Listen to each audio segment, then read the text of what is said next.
Welcome to the Wire to Wire podcast. It's me, your host Yusuf, and I'm joined by Jordan. Hey, how's it going? Good to be back on the show. We've been having discussions about the playoffs. We made earlier when it started, we made our predictions, and I think this has been actually a great playoffs. Many of our predictions didn't actually come true, but we're here now in the finals. We got the Indiana Pacers versus the OKC Thunder. So, this is kind of a two-part question just to get us going. But what did you make of the playoffs up to this point? And then what are your thoughts going into the finals? Yeah, as you mentioned earlier, my predictions were wrong as well. I was going with a very trendy finals, one that created a great storyline. I thought, right? I went with the Boston Celtics and the Los Angeles Lakers, right? I was very off on that prediction there, but again, me thinking the NBA ratings are down and they need something to help pick them back up. I thought that would be the prediction for the season, but I was off, and a lot of things did happen throughout the playoffs. Right, there was injuries. We lost a guy like Jason Tatum to a torn Achilles. LeBron James he had his MCL injury, but he was back dancing and moving and grooving in no time. But that was a impactful injury for the Los Angeles Lakers. Luca disappointed as well, but the West was interesting, right? I think we had conversations about someone like Anthony Edwards being a face of the league, and when he was able to dethrone the Lakers, we thought like, okay, here we go. Here's the start. And then he ran into Steph, right? And unfortunately, Steph had a hamstring injury, so that's another injury that impacted this playoffs. And he was able to get by the Golden State Warriors, right? So dethroned LeBron, and he finally got by Steph. But again, there's an asterisk around that one. And then he came against the MVP of the league, Shea. Um, the real face of the league, I think, and one of the guys that's kind of been the incognito face of the league because as a Canadian athlete, the American media doesn't cover him as he should be covered. But again, we saw how OKC took care of business, taking them down 4-1. So in the West, it's been quite interesting. I just think it's just no one wanted to believe in OKC, but I think they were just a clear favorite coming out the West, and I guess that record and them having the MVP just shows why they're in the finals and they're about to have almost an 80 win overall season, 84 if they win four more games. So that's my thoughts on the West and the East. Very surprising, I would say. Boston, you thought would be a clear favorite. They would walk to the finals. New York finally slayed a dragon in Boston, and I thought that was surprising. But again, Tatum did go down, but really and truly, I think New York wins that series regardless. Missoula, I think, got outcoached by Tom Thibodeau in that series. He didn't make enough adjustments. And you see, and I even think that even more so after I watched like Carlisle and the Pacers and how they handled New York, right? It just seems like Boston just stuck to their game plan and stuck to the way they played, chucking up threes, you know what I mean, and relying on, I guess, guys like Jaylen Brown and Derek White to hit enough shots and play good enough defense to get by a team like New York. But New York was a well-rounded team, and they did enough coaching adjustments and they kept the game close enough for a guy like Jalen Brunson to take over in the clutch, and hence why he was the clutch player of the year. But recently with the Pacers and Knicks series, I really thought New York would like my as the playoffs went on and we got into the later rounds. Like I think in the conference finals, my prediction was Minnesota and New York, just because they had a big trade in the offseason. So I thought that would be interesting to have two teams that had a big impactful trade now meet up in the finals. So that was my prediction. I was wrong again. But um, New York, I thought they had a better team on paper, but I just slept on this Indiana team, really and truly. They're well coached. They play a high tempo basketball game. They pressure 94 feet, and they force you to get to work for your buckets, and then they run and attack, and they find a way to win. And I didn't really take into account how good the Pacers were playing at the tail end of the season, right? And then for them to beat the Bucks, take down the Cavs, and then beat New York. Credit to them. It was a surprise. But yeah, that was my overall thoughts on the playoffs. I think it's been pretty good. So it was a pretty we got some good games. I won't lie, there were some good games for sure. Some great performances. I think, of course, the Eastern Conference games were much more exciting, especially talking about the conference finals. The Western Conference Finals wasn't the greatest. We did get some good games in that Minnesota and no, sorry, the OKC Denver series. We got some great games in that. Um, but yeah, overall, West Conference wasn't the greatest. The best team just went through as they should.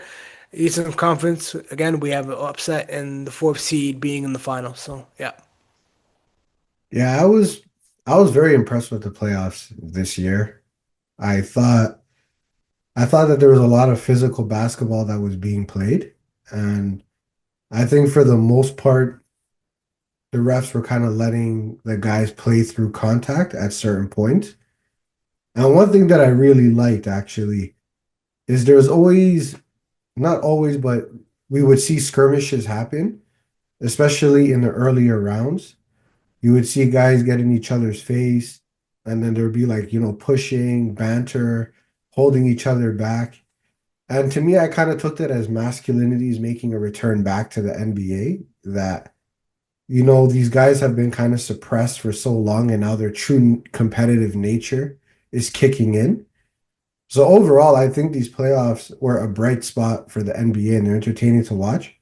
I was wrong about many of my picks, but I was actually glad to be wrong because it shows that it's not predictable, right? And partially it was due to injury. I thought I had the Warriors going to the finals this year, but obviously, like you said, Steph Curry got the hamstring injury. And I was wrong about the Lakers and Timberwolves series. I thought Luka would take it upon himself that he's going to take everything over and everything's going to run through him. He looked very passive.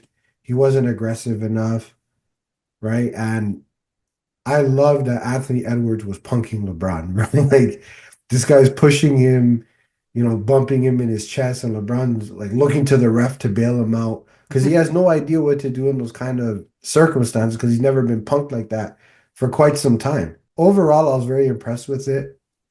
I will say that I remember I was saying that the Nuggets and Clippers series were going to be probably one of the most entertaining series to watch. Mhm. And I was happy. I was very impressed with that series because I thought it was a lot of high level basketball that was being played, a lot of fundamental basketball, clutch shots, right? But yeah, Indiana, to be honest, has been very surprising. I didn't even think that they had what it took to beat the Bucks in the first round, and they thoroughly defeated the Bucks. And then they just continued with that momentum and they just continued to surprise us. Like I notice with them, whenever they get in big deficits and they're down, they find a way to rally back and win. And I haven't, in recent memory, there's not many teams that I could think of that's actually been able to do that. And they thrive under that pressure.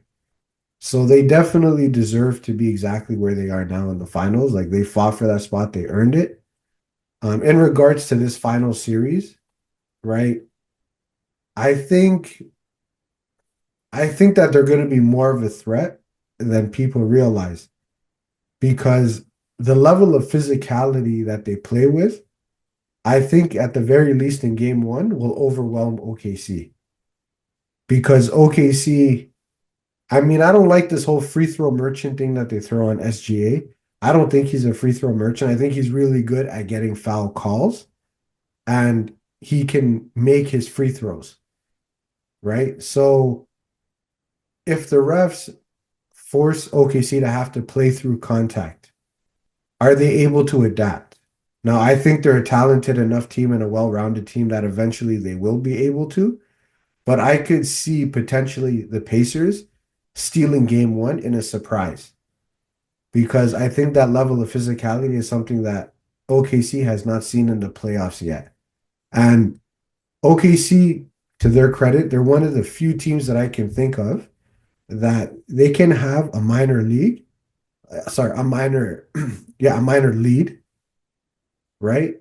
But they're very able to quickly build on that lead. So they could be up 2 points, and then before you know it, after a few possessions, they're up 12.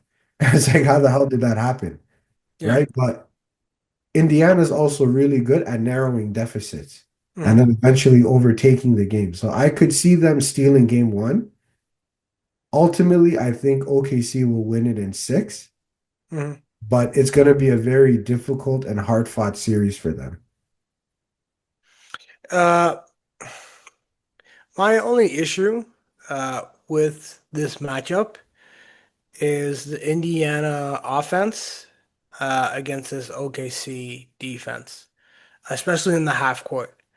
I think Indiana will struggle scoring in the half court against this OKC defense. Because I saw it against the Knicks, and the Knicks again aren't the greatest defensive unit, and OKC is a clear great defensive unit. Um, so again, if Indiana is able to run, and don't get me wrong, OKC also wants to run too, right? They're a fast-paced offense as well, and they want to run the floor, and they have a young team, right? So they have the legs and they have the depth to run as well. So that's where it's like it's tough for me, right? Like if Indiana pushes the ball, yes, that may lead to some easy baskets, right? If their shots dropping as well.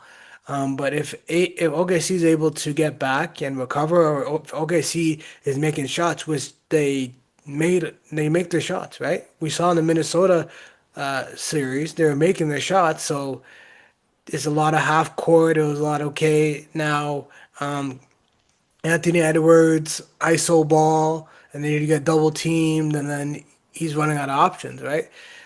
If Siakam is able to be an option in the half court and find ways to score, then yes, like that's why he was the Eastern Conference Finals MVP. I think because he was a difference maker when it came to okay, we need a bucket, let's throw it into Siakam, and he's gonna find a way to score. Will that happen now with this OKC team? I don't think so, right? They have a lot of players that could throw it at Siakam. They have a lot of guys that could throw at Tyrese, and then everyone else is just kind of like supporting players. Like it's Miles Turner, a guy that didn't do much in the New York series, going to be able to do something in the finals against this OKC backcourt of Chet and Hartenstein, right? And then you have guys like Alex Caruso running around, like Jalen Williams. Like this OKC team is like again, I did doubted them because of their inexperience and them being a young team, but them being in the finals and just seeing the different ways they can go about winning a game. I think I understand why the betting odds are where they are, right? And why OKC are such huge favorites. Um, and then it's just Shea. Like I know they could throw Naismith at him, they could throw Nimbard at him, right? But I just don't think that's gonna be enough. I think Shea is gonna be able to go off in this matchup. So that's why for me, but I do agree with you in this whole the game one theory.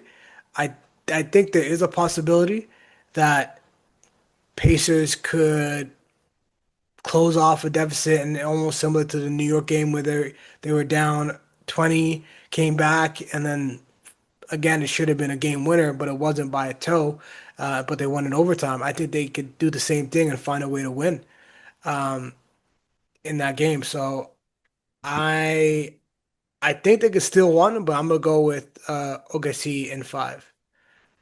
Okay, that's fair. Like I could see where you're coming from, but it's something about this team that I see. Like when I see them, I see dogs, bro. Like you know what I mean? Like I see guys who are not just happy to be there.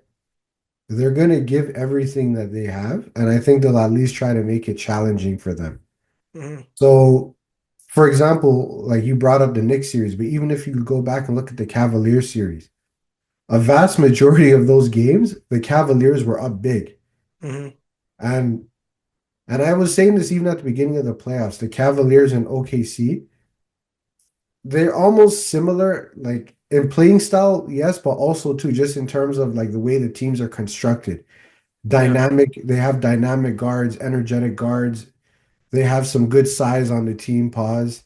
You yeah, know what I mean? So they have a well-rounded team, and OKC to me is built like that, but they have more poise, they have closers, yeah, they have guys who are more reliable that are ready for those moments, right? yeah. That's why I gave them the edge.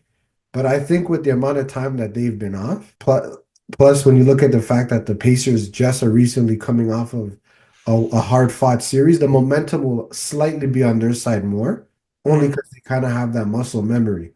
Hmm. So I think OKC will kind of come out in game one looking to play their game, and they'll get a little bit shocked by what the Pacers throw at them. And then the thing with this Pacers team is like they don't go away that easy. That's the thing. Like you could be up 12, 15, 17. They just slowly find a way to chip at the lead, and then before you know it, they're right there in the game, and it's like, what the hell happened? So that's the part I'm excited for because, like I mentioned earlier, OKC is one of the teams that are really good at building on the lead. The only teams that I can think of that were similar to them is the '09 Denver Nuggets team and the Warriors dynasty from 15 to 18. They would have a 2 point game. After a few possessions, it's a double digit game. It's just they come at you consecutively. But the Pacers have shown that that doesn't scare them. That doesn't rattle them. That doesn't intimidate them. They're just going to go in and play harder. And if the refs hold their whistle just slightly and they let certain things go, then I could see them posing a problem for OKC. Yeah, yeah, yeah. I agree. I agree, and yeah, that rest factor is a great point, right? Pacers might be just more dialed in, just have coming off of a fresh game six at home. OKC has definitely been um, well rested, and again, sometimes that helps, sometimes that doesn't help. Uh, and you're right, like, OKC again, the nerves will be there, right? These are a lot of first timers in the finals for OKC. It's still a young team, so if they come out nervous and they just can't shoot, probably like I can see it with Shea. Shea could just not be able to like make shots. It's a possibility, and if foul calls aren't getting called when he's attacking the rim, then it's going to be something he might struggle, right? But the thing is with Shea, he can find different ways to impact the game, right? He is quite well rounded.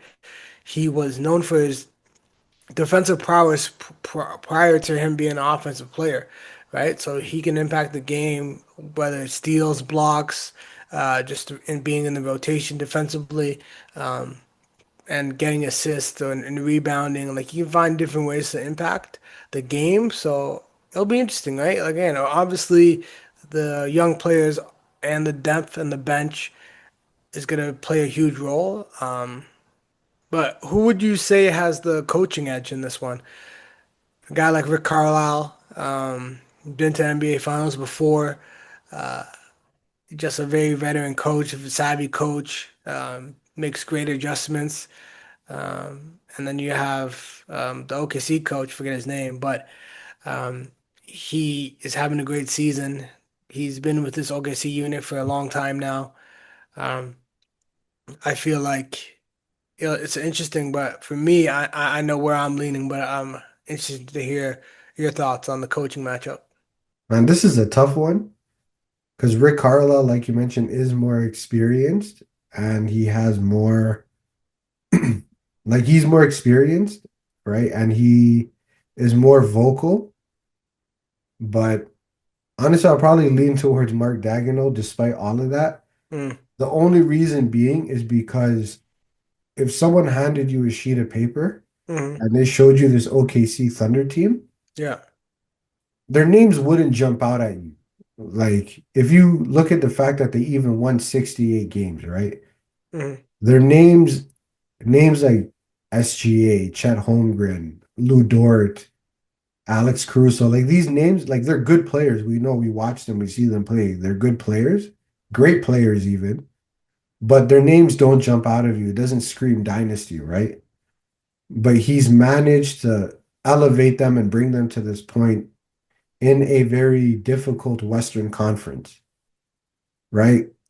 With Rick Carlisle, as much experience as he has,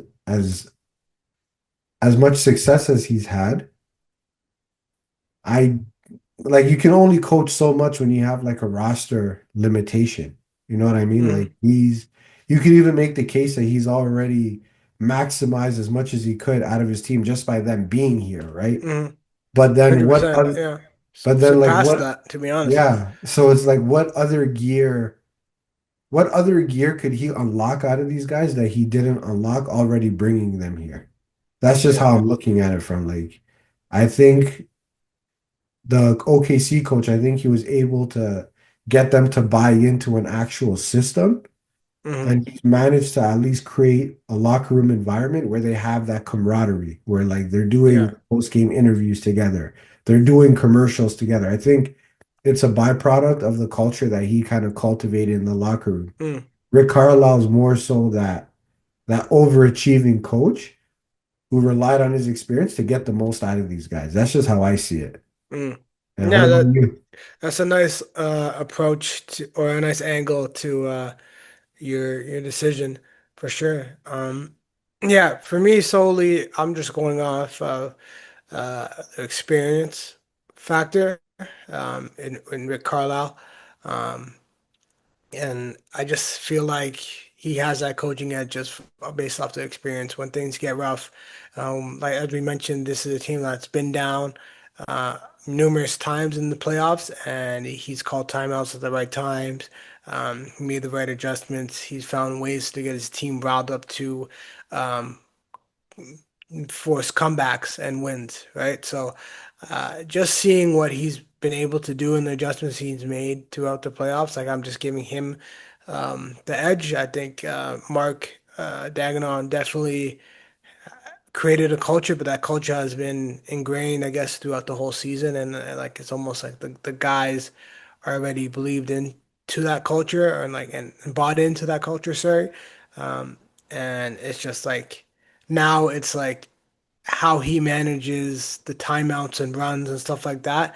And I feel like he may drop the ball in those instances, and this team and players like Shea will bail him out in those moments. Sometimes he doesn't even have to make those adjustments, rather than Carlisle has to be a vocal. He has to get on the referees. He needs to be very involved in the game and theatric to rile up his players. So he's doing much more. So that's why I think Carlisle has the edge in the coaching uh, matchup. Um, Yeah, that's fair. I can't knock you for that. Like, as you saw, it took me kind of a while to make that decision too. mhm, But one thing that I will also want to add in is Tyrese Halliburton. He deserves a lot of credit and a lot of respect. mhm, And, whenever people have, these conversations about, oh, who's gonna kind of carry the torch for the league, why not a guy like Tyrese Halliburton?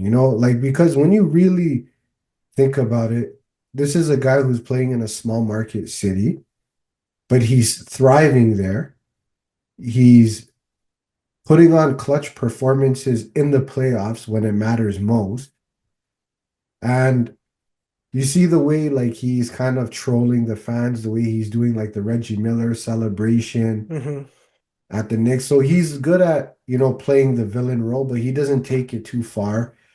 He has a good attitude, right? Like when his father had that situation with Giannis, Hmm. he didn't make himself out to be a victim. He said, "Look, what my father did was wrong." He held him accountable. Like so, he's someone who has a good head on his shoulders, from what we can see at least. And the guy's a fierce and tough competitor.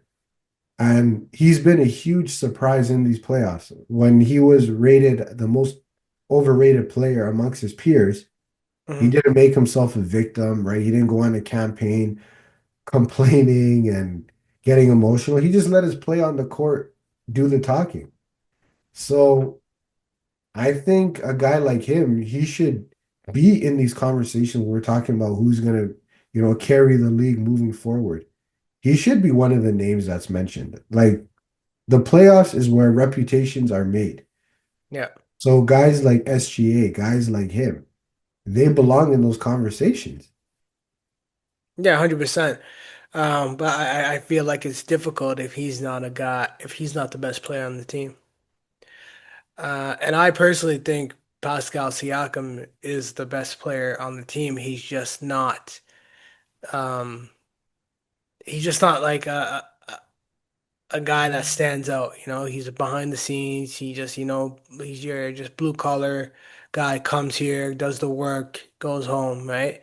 Um, he was like that with the Raptors too, right? So I think it's just tough if you're not the best player on your own team, right? And he lost the Eastern Conference Finals MVP to Siakam, um, because I just feel like, again, yes, Halliburton did have great games throughout the playoffs, and in the finals, in the Eastern Conference Finals as well. But I think Siakam was the difference maker, really and truly, to get these guys over the hump. So I think that's why it gets difficult from that point of view, that perspective. Like for me, the only way I see Indiana winning the finals uh, is that if we have like a Jalen Brown situation where Jalen Brown won the Eastern Conference Finals MVP, and he won the Finals MVP as well. So I feel like Siakam will have to do that same thing where he's just like unstoppable. But of course, Tyrese is gonna have to pull his weight too, similar to how Tatum did. And that's how they find a way to dethrone these heavily favorited OKC Thunder. Yeah, I don't know if Siakam is better than Halliburton though. Like I can't.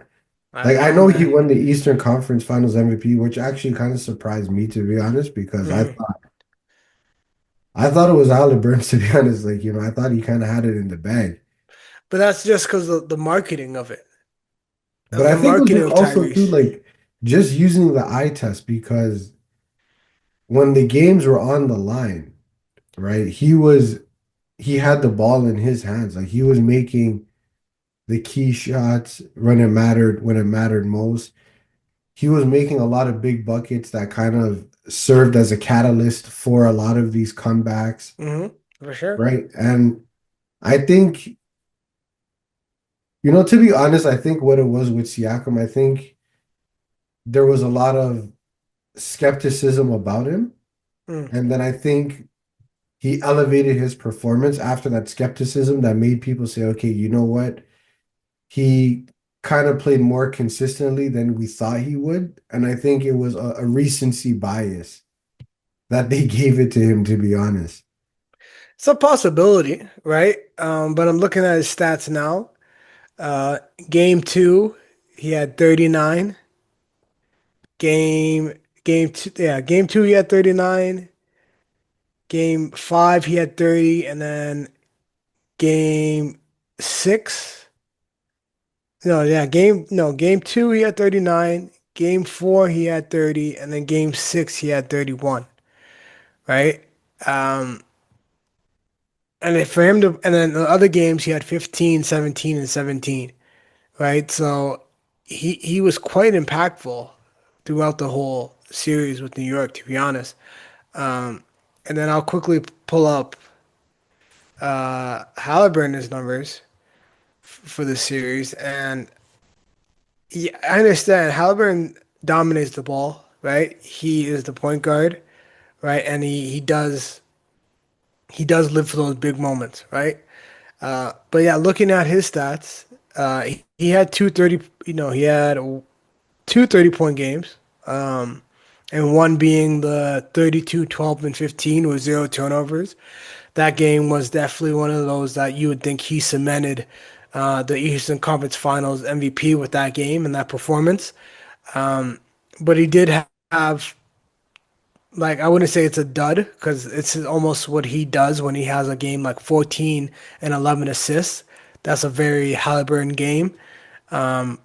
But then I think what probably lost him was, again, I understand it was one of those where it was in New York.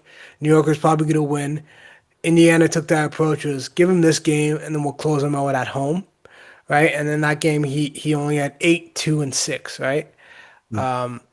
So I feel like that was the one game where it's just like he should still find a way to do a bit more in that game. But I mean, like I said, I think 9 people voted, right?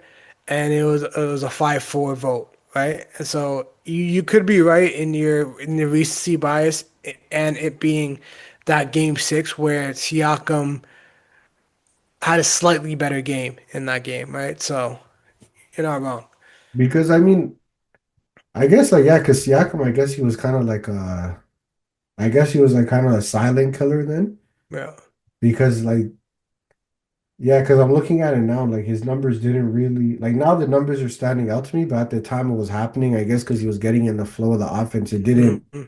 it didn't really stand out because it wasn't like he was explosively doing it, you know, it was just Yeah. Yeah. so looking at it now in front of me, I can kind of see how he got it, but Mm. I think for me, I saw a clip that went viral. It was Gilbert Arenas basically saying, basically critiquing Siakam very Mhm. harshly and unfairly.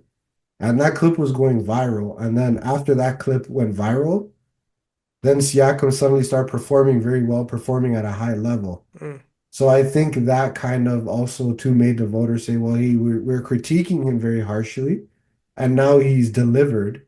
So it's kind of like rewarding him, you know? So, but now Yeah. that I'm looking at his numbers, I don't really have a problem with him getting it.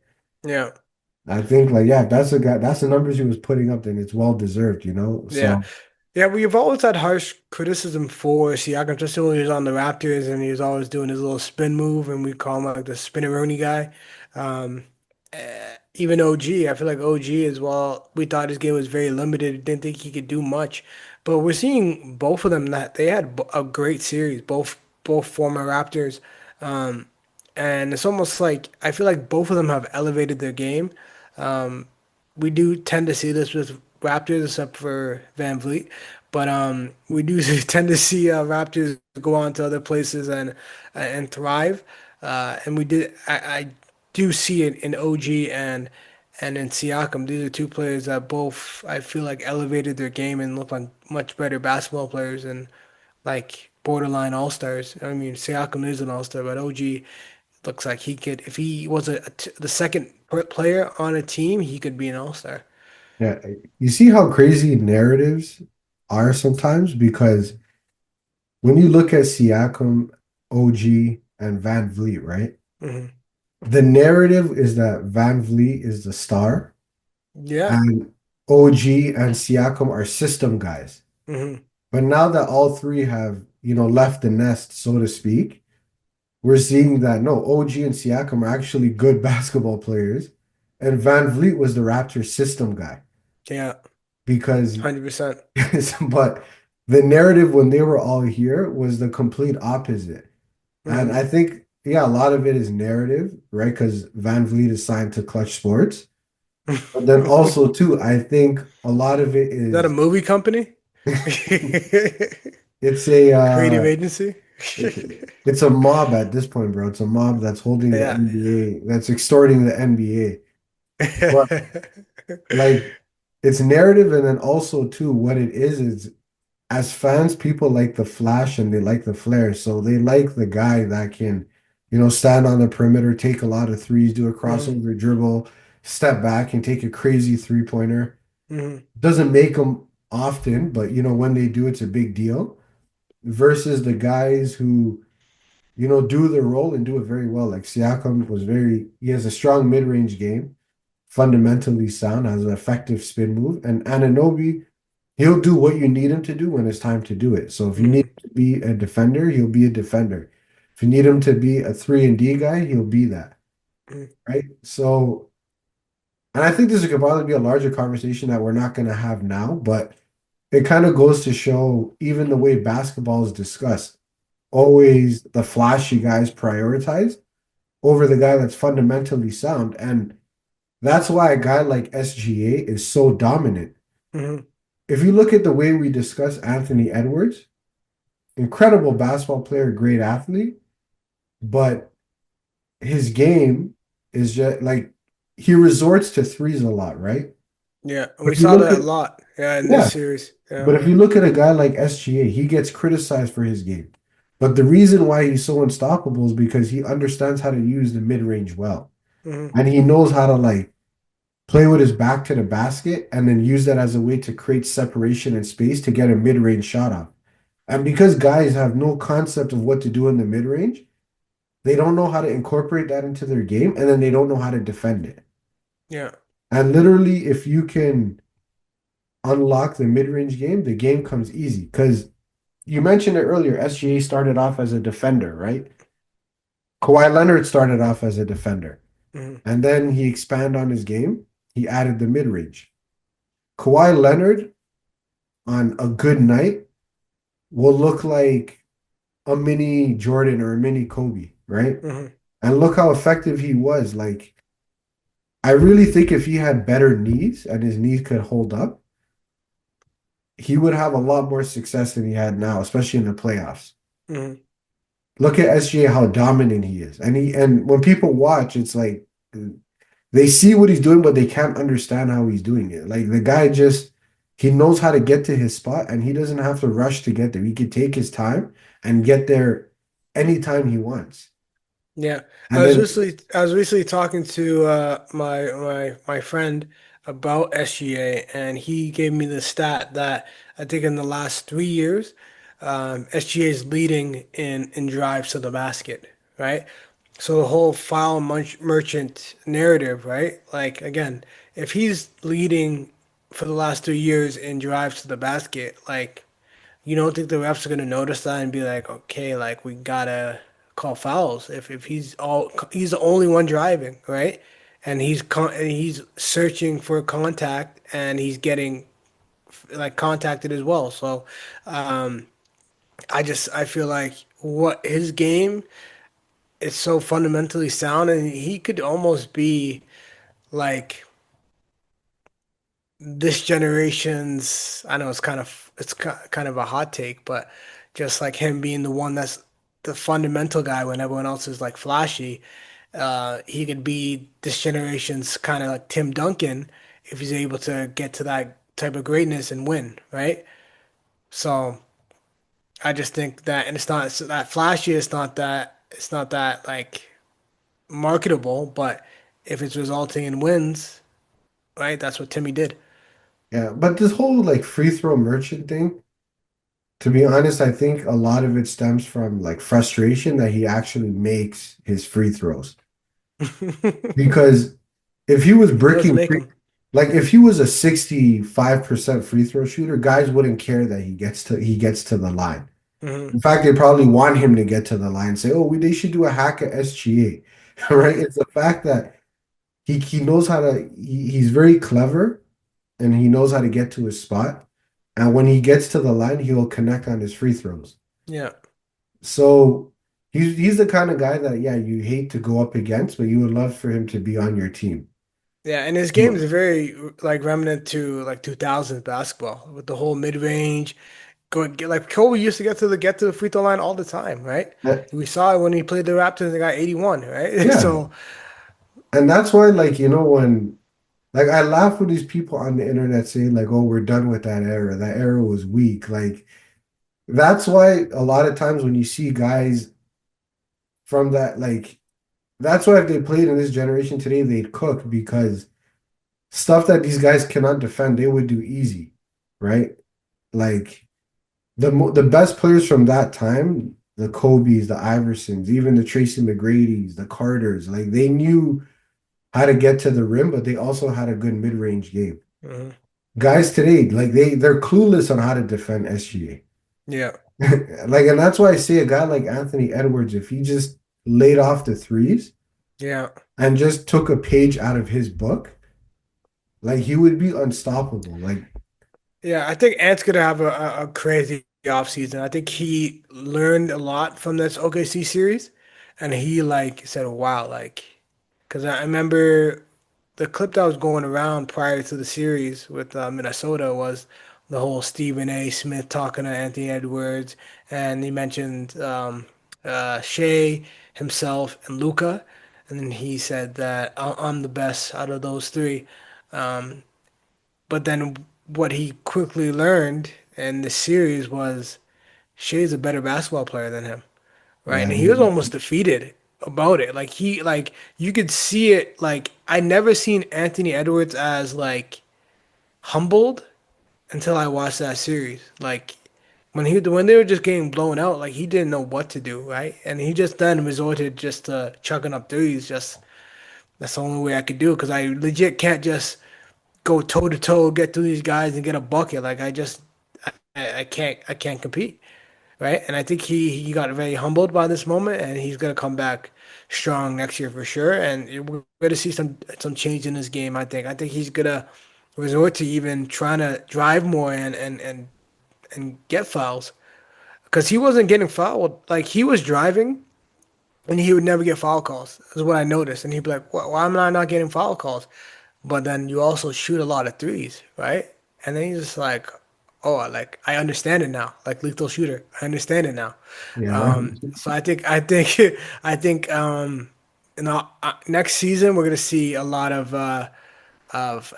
Ant driving to the hole and shooting mid ranges. But we'll see. That's just a far out prediction. But I think he like I saw it in his demeanor. He was like, yo, wow. Yeah, look, I like Anthony Edwards, right? And I think he's a good player. I don't think he's taken that step to be great, but I think he has what it takes to be great in Hmm. his own right.